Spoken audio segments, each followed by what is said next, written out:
All right, everybody. Well, welcome to today's webinar, Raising Lean Thinkers in a Lean House. I am Morgan Wright. I'm the Customer Marketing Manager here at KaiNexus. Today, I'm happy to be joined by Karidja Sakanogo as our presenter today. Additionally, I will be sending the link in the chat to the slides to follow along. Okay, so let me go ahead and quickly introduce Karidja Sakanogo, our presenter today. Karidja is the founder of Brains Consulting. She is originally from the Ivory Coast of West Africa and now resides in West Virginia with her family. Karidja has over 20 years of experience in project management, operations management, customer service, and accounting. Additionally, she is certified in Lean Six Sigma. She has her black belt and a project management professional. Her educational background includes a bachelor's in accounting and finance, bachelor's in technical management, a master's of science in project management, and she's currently attending the Helms School of Government at Liberty University as a PhD candidate in public administration.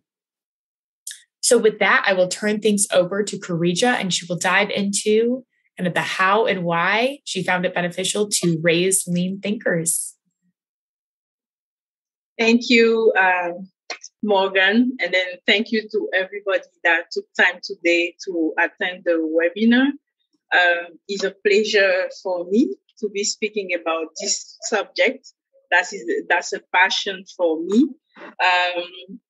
Thank you for KaiNexus for organizing this webinar. So my name is Karidja Sakanogo, and then I'll be speaking about raising lean thinkers in the lean house today. A little bit more about me. Morgan went over the most essential, but I'm just going to summarize. I started my career as a flight attendant for 6 years because that was a kid dream. So I had to do it. Then after that, I was fortunate to work in different fields. Banking, production, logistics in US. That's where I discovered the lean management. So I was seduced by everything about the approach, the human values, the efficiency, the effectiveness of every tool that was implemented in this organization. And I decided to create a business consulting organization that could promote everything related to lean in French-speaking country in West Africa, because that's where I am originally from. So we're doing everything regarding continuous improvement or project management. And then I'm facing right now the biggest challenge of my career is to make sure I'm a PhD survivor. It's not easy, but I have to do it. I'm working on my thesis right now. I can see the light on the tunnel, so I'm almost done. The subject that I decided to present is potential impacts of lean culture on public administration efficiency and effectiveness. So anyone in the audience that knows a little bit or a lot about this subject is welcome to let me know so I can get in touch with them and then learn from them so they can increase the value on my work. So that's a little bit more about me. Thank you, Morgan, for introducing. The objective of this webinar is to share with you all the core values and the dimensions of lean management that can ease parenthood. I want to share my opinion from my experience because I'm raising 4 kids. The oldest is 14. I have 11 after that. One that's 8, and the little one is a girl. She's 5. So most important for me, besides sharing my opinion, is to get your feedback. If I will be very happy to get your experience about the subject. I'm sure most of us as lean practitioners or professionals already started to implement lean at home, but I decided to go further by integrating it into the kids' education. The agenda, I'm presenting 3 parts. The first one is raising lean thinkers, the how and the why. The second part is an exploration to my lean house, as I call my house. We'll be taking a virtual to the house so you can see how the lean house look like for us. And then how my kids are growing up as lean thinkers. What did I notice that make them different from some another kids or another family? So how did our lean journey start? It started with a short story. One day back from work, very tired, I was watching TV when the kids were all eating at the table together, and I could hear the little one crying. So when I asked what happened, everybody replied together, she's crying because she thinks she's in trouble. So I got the incident fixed. Everything was fine. I couldn't even scream and yell at her because she already cried as much as she could. Then when everything was over, I reflected on the situation, and I told that if they were able to give me the same answer at the same time, that means probably there are rules that are there. There is probably a standard that make her think that she's in trouble before I even start talking about it. So I was relating that to the professional work, and then thought we might be able to create standards that can make everybody agree or about what is normal and what is not, how we get in trouble and how we save in troubles. And then referring to Taishi Ono quotes that he was saying, standards should not be forced down from above, but rather set by the production workers themselves. So I thought, okay, I should let them create their own standards so they can get involved from the beginning and get willing to serve those standards and apply them. One example of that type of initiative is making them choose their own routes. Okay, I'll show an example in the next slide. So our first steps in my family with the kid started with standardization. So last year for Christmas, everybody had the wish list. So the number 2 is NASA, that's her name. In her list, she has an overboard. So she said, I want an overboard. And for that reason, she got a reduced list, a shorter list, because the overboard was more expensive than any other gift. And once she got her gift, everybody wanted to use it. Some of them more than her. So those are small conflicts we have to deal with. And then I decided to buy a new one, a second one, because before, just so we can share it more easily. And it happened that the second one was more fun than the first one because that one got light, sound, so they were fighting over the new one. So I said, okay, you guys need to figure out rules about how to use both overboards. So I sent them downstairs and go figure out. So they went together with the overboards and they hang a list of rules that I went later to check on, and I started smiling.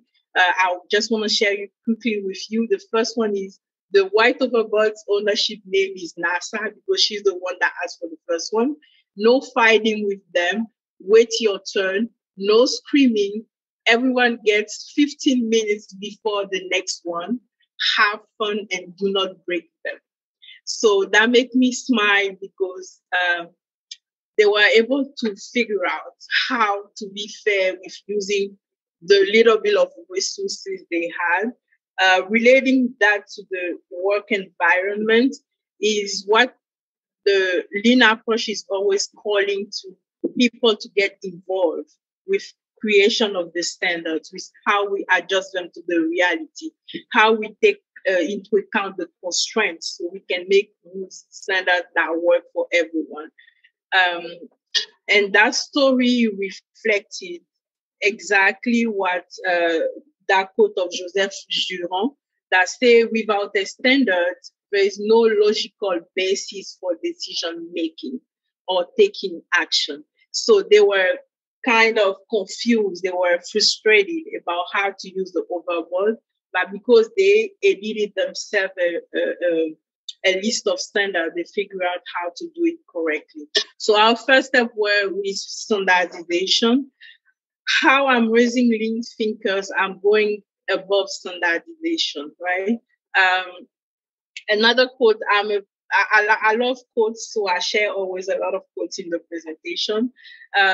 One quote from Dubois said, "Children learn more from what you are than what you teach." So because I'm a passionate of lean, it was easy for me to integrate everything related to lean at home. Like many of us, I mean, I'm not the first one to think about doing it in my house. So in our personal life, we all notice that it's useful, helpful to be thinking lean when we do anything. But beside that, what I'm trying to do is to show them the terms. So they don't know the exact definition of lean, but in their understanding, everything that's organized, clean, smart for them is lean. So if someone had to fix a closet, one of them will fix it and they will say, "Look, mommy, this is so lean." For them is a way to express how satisfied they should be with the cleaning. So I'm okay with that. I mean, for me, if they know every normal situation that related to excellence is lean, I'm okay with it. So I'm okay to let them grow that way. I'm making sure they know exactly the difference between what is normal, what is abnormal, and then take action when it's abnormal. So that's something we face in organizations. People can see situations that are not normal, but they don't think it's their responsibility to step in and then do something. So I try to make them think, okay, this is normal, this is not, you have to take action. Another point is about productivity. So the way they use time or the way they see time being used around them. My oldest one, which is 14, she came back one day from school and said, "Mommy, our lunch process at school is so unproductive." So I was surprised that she was using the word. And I'm saying, "Why do you say that?" She said, "Because the line is long. We have to do fingerprints before getting our food. Once you get the food, you on the back of the line, sometimes you only got 5 minutes to eat. So I think they should make a different way of doing it because that is unproductive." So hearing those words for me is a good start, and that's the way for me to help them think about lean everywhere. Another aspect is the core values. Yeah, for me, one thing that seduced me about doing lean, deploying lean everywhere is the fact that we trying to promote a certain type of values that related to us as human.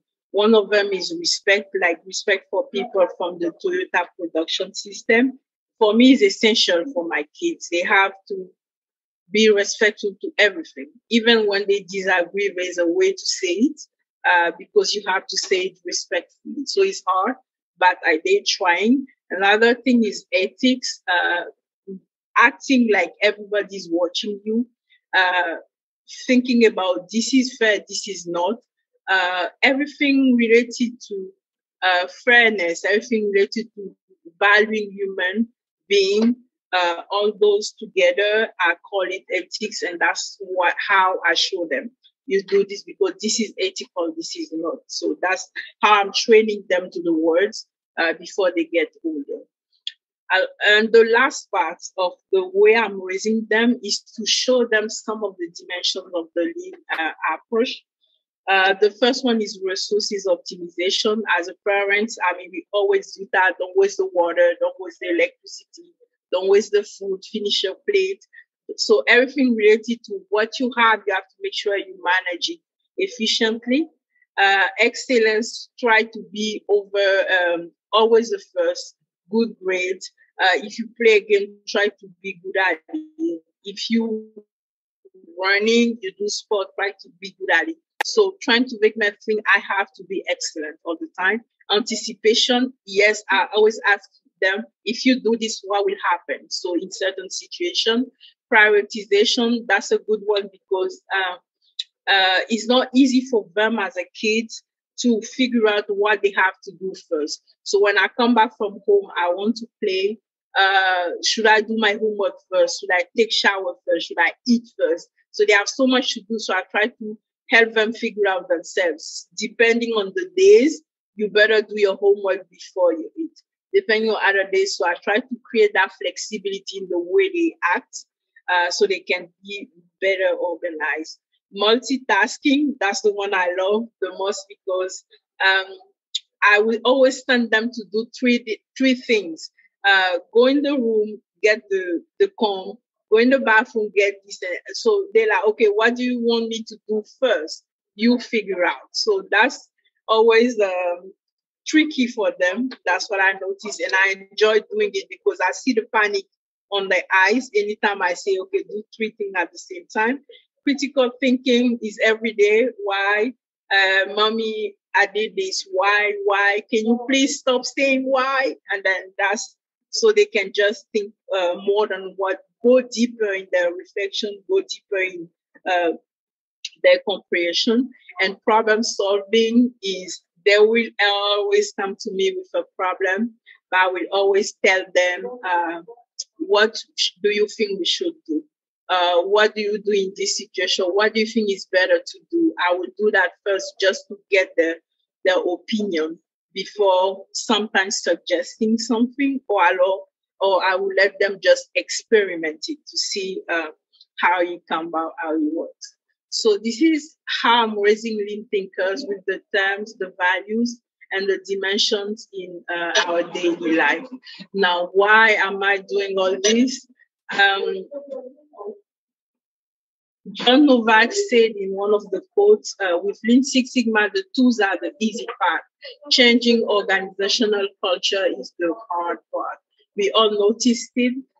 We talk about all the benefits related to lean management, but when we don't have a lean culture in the organization, it's hard to get results. Why I'm doing it? I'm doing it to prepare them for the professional life, but I'm also doing it to make their childhood easier. So I want them to be a good child. I want them to be good professional later when they wake up. I don't know they grow up. I don't know in which organization they'll be working, but I want them to be those that will be building a strong culture wherever they be working. I saw a link about organizational culture that I found very instructive. I shared it on the slide, probably the last one, that talk about the strong culture. Different parameters can describe a strong culture. The three that I wanted to share is those ones. The first one is shared beliefs and values. In a strong culture within an organization, everyone tends to share beliefs and values. The trust and cooperation is earnest, and then the decision-making processes are inclusive. What I'm trying to do is to prepare them for those aspects that I found very important. But how I'll be reaching that is to design, shape their own personality as humans. So the human nature should be easy. People should understand that behind culture diversity, there's a lot of value to learn, and we should be able to get from each culture the most important values and build our own personality as a human. So that creates the inclusiveness. I'll give my example. I'm originally from West Africa, Cote d'Ivoire, and in Ivory Coast, the culture is the way good humor is something normal. So everybody is usually every time happy, right? So that's my intake. That's something I keep preciously in my personality and my attitude. My mom is from Guinea. In Guinea, the culture is the way most people are very perseverant. So the conditions can be very hard, but they try their best to get whatever result they want to achieve. In Senegal, where I did part of my college, pride is important, not the bad kind of pride, but the positive one that make you go one step further, the one that make you always be the first, the one that make you think you the best, you should achieve the most. And then in US, what I got out, I will never give away his ambition, right? You have to be ambitious. You have to think, I can achieve it and I want to do it. One proof is when moving in, I wasn't thinking about getting a PhD, but because I'm here, the culture is different. I'm thinking I have to do it. So the organizational culture should be a way where diversity is welcome, just because we can learn from each other culture and create a better human nature that can lead to a stronger culture, and then easy everything that's related to lean deployment. So I'm preparing them for that step by showing them that culture is important, by integrating all I know from my culture, my husband, themselves, because they are American, together to create a better kind of person that should be able to be productive in any type of organization. Then the virtual tour to my house. This is my lean house, similar to the lean transformational framework. My house have at the top of my house, I always put the standards, because I think for their age, what they need to learn is about standards, because they're the raw product. They come up, they have to be transformed in a certain way. They won't be perfect because there is no perfection in Six Sigma, right? But they have to be close to perfection, the way they become good professional leader, good human being in the society, a good person in their own family. So this is my transformation. So for the age standards is the most important. How we creating a standard? Our house have two pillars. The first one is the beliefs. So our beliefs, we won't experiment that. I got mine from my parents, from my religion, and from my culture, the one I just mentioned earlier. So that's how I create that into standards, and they just have to take it. There is no experiment. So I would say we do this. They will ask why we do this. I say just because my mom says so. And then we go over. So why are we doing that? Because my dad was doing this way. So those are things that they don't experiment.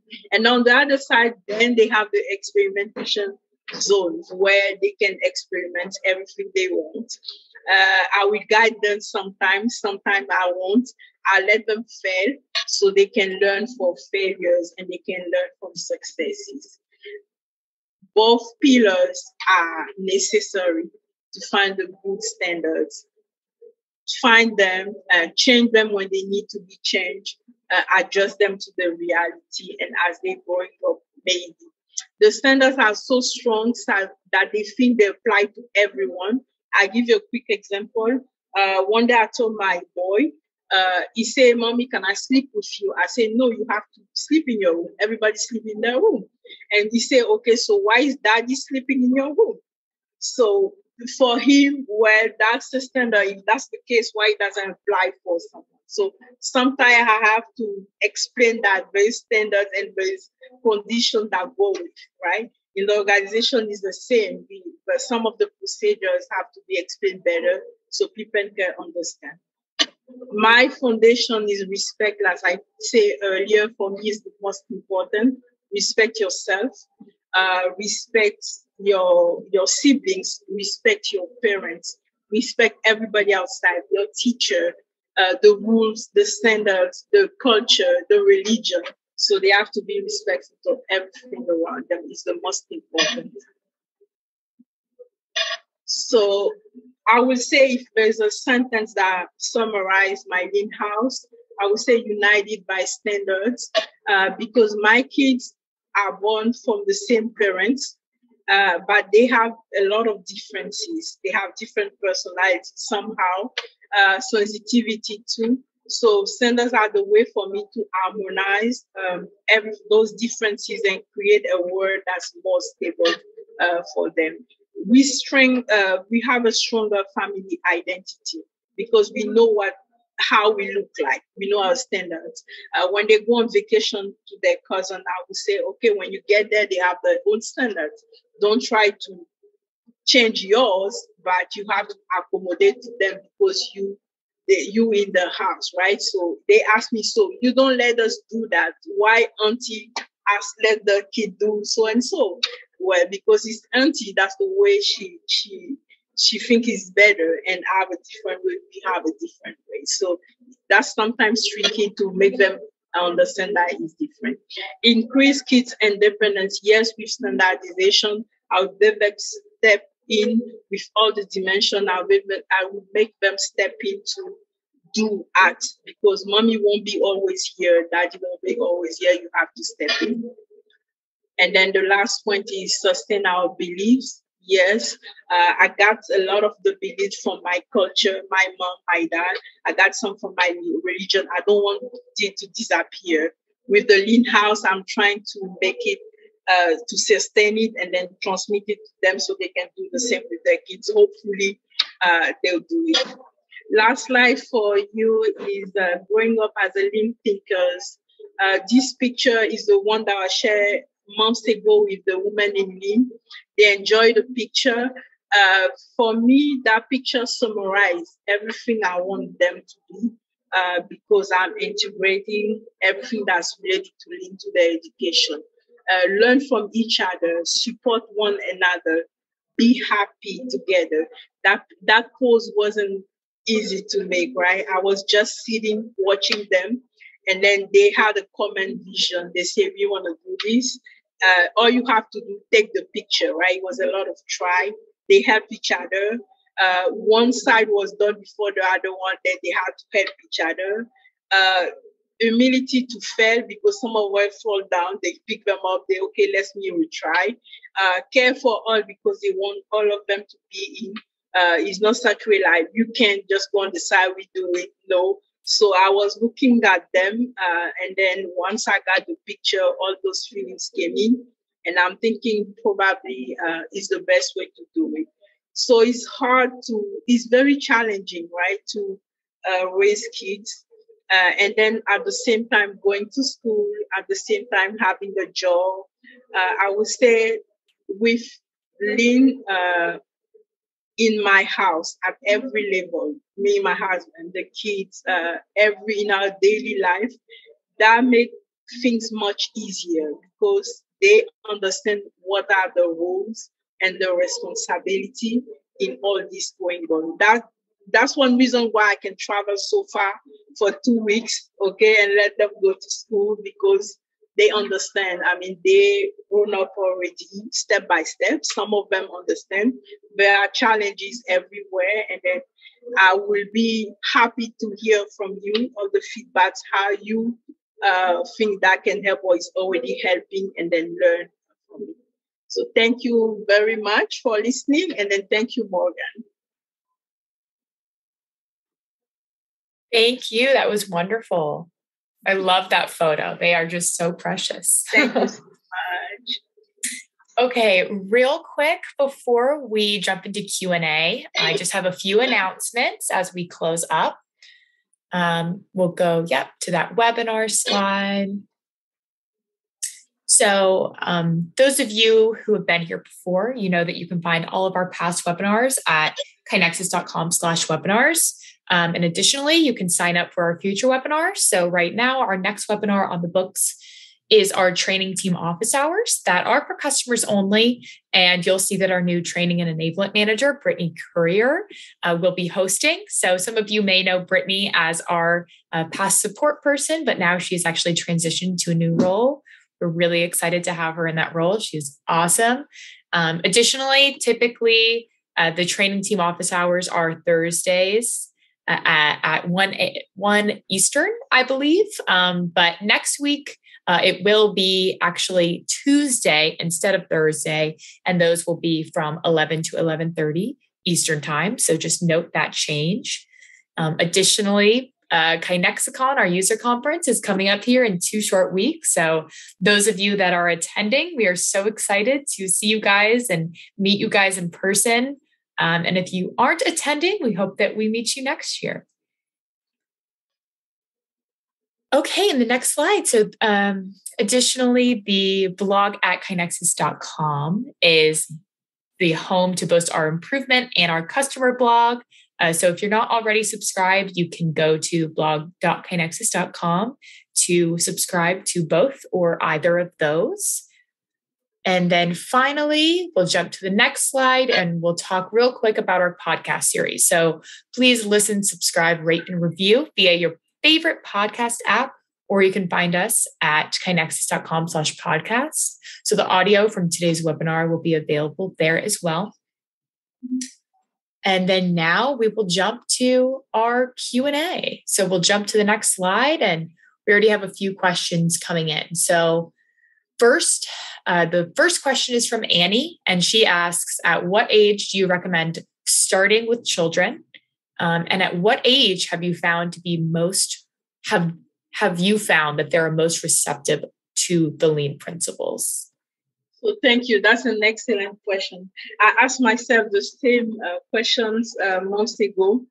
And I was thinking, once you get out of the hospital after getting your baby newly, you always recommend it to have scheduled time for eating, for changing, so to create an habit, right? So those are the basic for me. The baby is already understanding that, okay, I have a time for it. So that's already standards that they have to follow. And then there is some flexibility depending on how the baby is sick or not. So for me, there's no age. Anytime you feel like they have to understand some of the values, they have to understand that it's important to be organized. You should go in and then do it. Some of them, for me, is easier because I would say my oldest is 14, and I use her as a leader. That's my secret, right? I use her as a leader so she can help me in bringing the other ones to the approach and implementing. So that's another thing that makes it easier.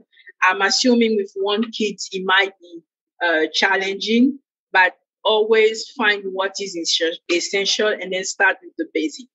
So for me, respect is the most thing. So how do you think we have to be? We have to follow what we say, right? So those are examples, but any age, depending on how smart and clever is your kid. That's what I can say. That's fantastic. Our next question is from Andrew. He first thanks you, and then he asks, do you recommend or do you use a tracking performance, i.e., chores chart, music practice, brushing teeth, to show and motivate a desired behavior? Yeah, so not those specific tools, but you have to create the way to motivate them.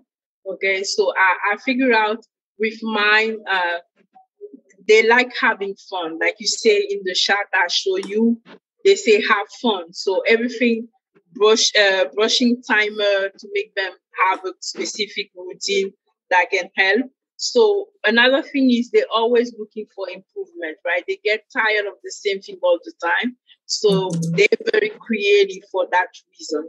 So it's okay to introduce everything that make it fun. Like I say, even if they don't know exactly what is it, even in organization, we don't always know what's Oshinkanwe, what's Genbabe. We do it because we understand the benefits of doing it. So you can introduce all those elements to make it fun so they can understand, okay, that's a fun way of doing it and be motivated. So it's a good question. Yes, you can do it. That's great. Andrew also wrote in that they, at their home, put in a colored rubber band on glasses to indicate which one belongs to who. And each of them have a different color because the glasses are identical. Yeah, that's fun. Yeah. That's a cool suggestion. Yeah, it is. It is a good. So that's what I'll probably try that one. So thank you for the clue. Yes, thank you, Andrew. Okay, our next question comes from Sabrina, and she again thanks you for your inspiring webinar. And she asks, what is your best tip to engage children in lean and to spread your enthusiasm? Ooh, it's hard. I would say I play a role model. So Good question, Sabrina. I'm the model, right? I try to they learn more from what I am than what I'm saying, right? So I try to show them, okay, this is what we should do. And the way I'm enthusiastic about it, the way I reward them from doing it, that's something that helps me make it easy too. So big children like rewards. They like recognition, right? So, oh, you say good job to Abiba. Why don't you say good job to me? So those kind of reflection make you okay. You have to motivate them with reward, with recognition, as little as it can be, but it's helpful too. So they get enthusiastic about it. Awesome. Well, it looks like we don't have any more questions in the Q&A. So you guys keep writing in, but I have a few questions that I'd like to ask you. Go ahead. So my first question being, have you found your kids to be resistant to any piece of lean thinking in your household? And if so, how did you overcome that? So that's a good question. I would say some of the dimension, one that's very recurrent is finding solution, problem solvers. So finding solution themselves, right? Because I'm the mom, when they come to me, it's usually to get the solution. They don't come to try to figure out how we're going to do it. They want you to give you they want the answer from you. Yeah, so that's hard to make them, okay, so now you stop crying and let's figure out what we're going to do. Okay, so what's your options? So those, sometimes it's hard to make them do that as soon as they're sad or they're crying. So this part is kind of difficult. And I'm saying, even us as grown up in organization, it's not always easy to think that I'm the one that's supposed to find the solution for everyone, right? Except we're leaders. So it's the same thing with them. Yeah. So problem solving is a good one. Hard, but I'm trying. Well, awesome. Another question. Oh, we just had another question come in from Yvonne. She says, some childhood development experts think that there is harm in over rewarding kids. For example, everyone gets a trophy and there are no winners or losers. What do you think of this? Can you restate the question? I didn't answer. So somebody writes in that some child development experts think that over rewarding children can be harmful. So, for example, a lot of times on sports teams now you see everybody gets a participation trophy instead of somebody who's the best only getting the trophy. So what do you think of this? Do you agree? Do you not agree? So it depends. I would say it happened with mine too. Is the society, I'm going to say, where we in, right? Where I'm coming from, it doesn't work like that.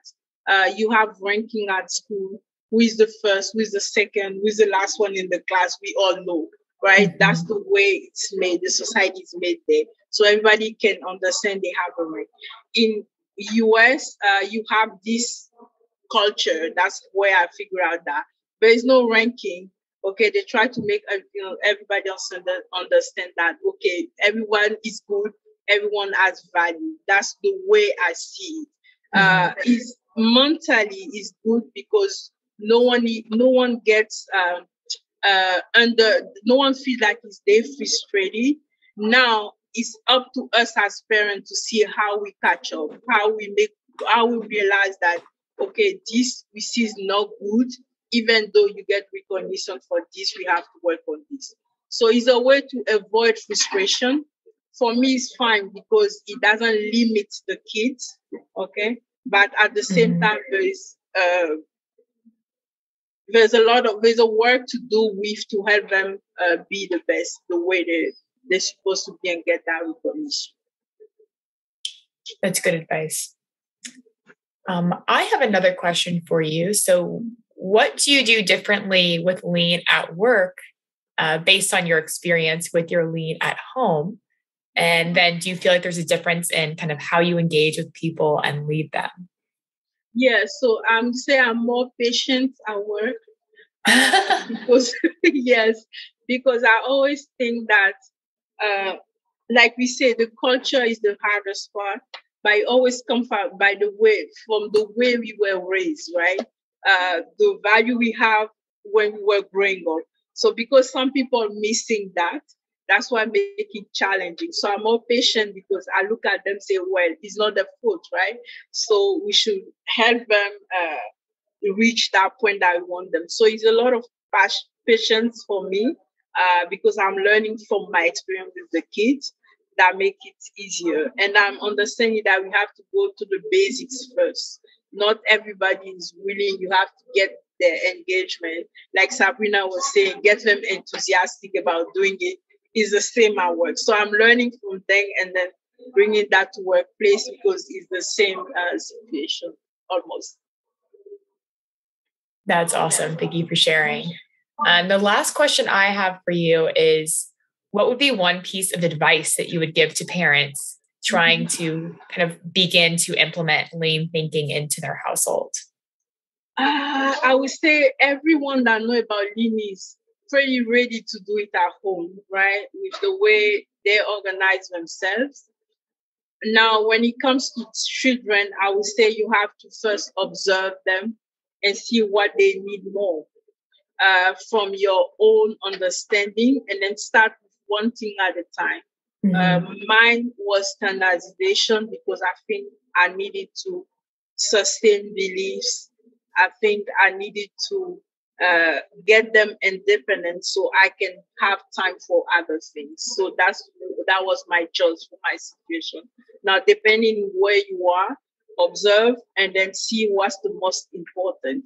Try to do one thing at a time and then see if problem solving is the most important for you. You can focus on that by small by small, step by step, you get it. So one thing at a time. That's my advice. Great. Annie has one more question for you in the chat here. So what benefits have you seen as a parent personally from building a lean house? A lot. I bet. I lost my. Thank you for the question, Annie. You're giving me an opportunity to talk about it. I lost my parents when I was young, so my kids never got a chance to know them. But because I built that lean house, there's a lot of stuff that's cultural that I'm teaching them, and I'm telling them it's from my mom or from my dad. So for me, that transmission is already emotionally mean a lot for me because they always talk, oh, mommy, dad was doing this, or daddy, dad was doing this for this culture. So that's the first thing that I can think about it. And thank you for the question and letting me raise that. And then the second thing is more time for me because I have kids I'm raising with as lean thinkers. I have a lean leader, which is my oldest one. So, of course, I get more time to focus on something else. They can correct each other. If Ibrahim say, my friend did this, and the other one will say, but you're not your friend. That's automatic. So don't try to do the same thing as your friend, So those stuff are very time saving for me. I don't have to go through the explanation. Well, that is great. Well, it looks like that's all the questions we have today, and we're wrapping up a bit early. So, Karidja, do you have any final thoughts to share with everybody? So, of course, is a thanks note. Thank you for the webinar. Thank you for being a good moderator. Thank you for everyone that asked questions. I'll read a comment later on the chat. I didn't get a chance. Thank you. And then we need to help the society. We need to help the community by just raising lean thinkers. So when it comes to change management, later is easier for those who be in charge, right? Because we know all now as professionals how is hard to be able to get people to go to change. With lean, by raising lean thinkers, we can help so they can understand some of the basic of everything that's going around now as strategies to build better organization. Well, fantastic. Well, thank you again for an awesome webinar. I know I thoroughly enjoyed it, and it sounds like the audience did as well. So remember, you guys will be receiving the slides and the recording here in the next 24 hours. But thank you everyone for attending, and thank you, Karidja. Travel safe home and enjoy your time. I will. Thank you. Thank you to everyone. Bye, everybody. Have a great day.